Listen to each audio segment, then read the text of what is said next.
Thank you very much. Tim was first in line to get a copy. He camped on Elgin Street all night. Almost 20 people lined up to be there when the store opened at 7 a.m. Fewer than half said they had even seen a copy of Charlie Hebdo before. My goal is to buy it, read it, then have it sealed and framed, and keep it with the receipt actually, just as part of history for myself and my family later on. But for others, the magazine was secondary to the larger issue of free speech. The word isn't going to kill anybody. A rifle with a bullet will, and that's the thing that's totally wrong. I think that there are lines that people cross, and I think we have to be aware of that, and I think we have to be sensitive to it. But balancing that, we have to learn to be really tolerant.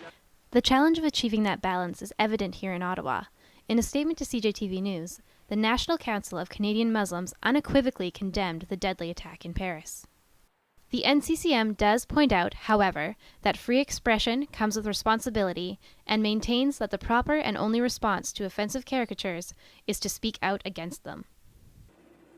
Local illustrator Colin White responded to news of the attack by sketching critiques of the political response. White agrees that cartoons can be problematic, but he thinks art questioning political and religious authority is too important to censor.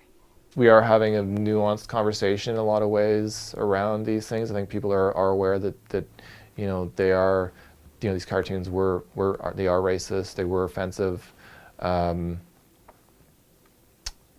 you can stand with people's freedom of expression and not agree with what they're saying. It's a conversation that won't be ending anytime soon. In the coming weeks, a second printing of the Charlie Hebdo Survivors issue will be arriving on Ottawa newsstands.